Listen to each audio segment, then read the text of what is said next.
సమాజంలోని బడా వ్యక్తులు వివాదాల్లో చిక్కుకుంటున్నటువంటిది, అది కుటుంబ వివాదాల్లో చిక్కుకుంటున్నటువంటి అంశం. మన గ్రీన్ పార్క్కి సంబంధించినటువంటి హోటల్ యజమాని వాళ్ళ భార్య కంప్లైంట్ అది చూసాం. ఇప్పుడు తాజాగా కిమ్స్కి సంబంధించిన కృష్ణయ్యకి సంబంధించినటువంటి అంశంలో మరొక కొత్త విషయం వెలుగులోకి వచ్చింది. ఏదైతే బొలినేని కృష్ణయ్య ఇతరుల మీద హైదరాబాద్ CCSలో నమోదైన క్రిమినల్ కేసులో కీలక పరిణామమే చోటు చేసుకుంది. వాస్తవంగా రెండో భార్య సంతానాన్ని మొదటి భార్య బంధువుల సంతానంగా చూపిస్తూ బర్త్ సర్టిఫికెట్లు, పాస్పోర్ట్లు పొందారన్నది ఈ కేసులో ప్రధాన ఆరోపణ. కృష్ణయ్య మొదటి భార్య బొల్లేని సుజాత కూడా ప్రధాన పాత్ర పోషించినట్టు పోలీసులు గుర్తించారు. మరికొంత సమాచారం కోరుతూ రీజనల్ పాస్పోర్ట్ కార్యాలయానికి లేఖ రాశారు. అసలు విషయం ఏంటంటే, విశాఖకి చెందిన కృష్ణవేణి నాంపల్లిలోని మెడ్విన్ ఆసుపత్రిలో పనిచేస్తుండగా కిమ్స్ హాస్పిటల్ డైరెక్టర్ కృష్ణయ్యతో పరిచయం.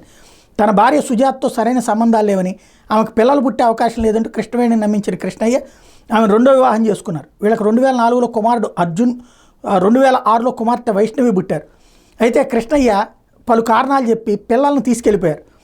కొడుకు తనకి మొదటి భార్యకు పుట్టినట్టుగా బర్త్ సర్టిఫికేట్ తీసుకున్నారు.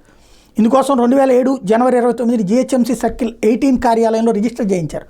సుజాత కూడా హైదరాబాద్ RDO దగ్గర ఓ అఫిడవిట్ దాఖలు చేశారు. కుమార్తెను వంకాయలపాటి హేమమాలిని ప్రసాద్, వెంకటేశ్వర ప్రసాద్లకు అప్పగించారు. వాళ్లే ఆమె తల్లిదండ్రులుగా పేర్కొంటూ ఓ బర్త్ సర్టిఫికేట్ సంపాదించారు. విషయం తెలిసిన కృష్ణవేణి ఇటీవల పోలీసులకు కంప్లైంట్ చేయడంతో కేసు రిజిస్టర్ అయింది.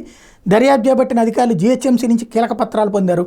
వాటి ఆధారంగా అర్జున్, వైష్ణవిల పాస్పోర్ట్ దరఖాస్తు సమయంలో దాఖలు చేసిన పత్రాల వివరాలు కోరుతూ రీజనల్ పాస్పోర్ట్ కార్యాలయానికి లేఖ రాశారు. అసలు చూడండి, ఇందులో ఎంత అమానవీయ పరిస్థితి ఏంటంటే, తన భార్యకి బిడ్డలు పుట్టరని తెలిసి వేరే అమ్మాయికి బిడ్డలు పుట్టే అవకాశం ఉన్న అమ్మాయిని పెళ్లి చేసుకుని ఆమె చేత బిడ్డలు కనిపించి కన్న పొత్తిళ్లలో ఉండగానే తీసుకెళ్ళిపోయి మొదటి భార్యకి అప్పచెప్పేసి వేరే పేరుతో బర్త్ సర్టిఫికెట్ సృష్టించేసి విదేశాలకు పంపించేసి అక్కడ చివరికి ఆ బిడ్డలకి తమ కన్న తల్లి ఈవిడ అని తెలియదు.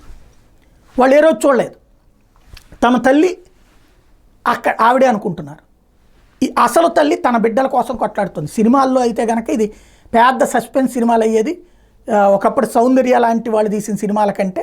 కానీ నిజ జీవితంలో ఇట్లాంటివి జరుగుతుందని ఎవరైనా అనుకుంటామా? జరిగినాయి.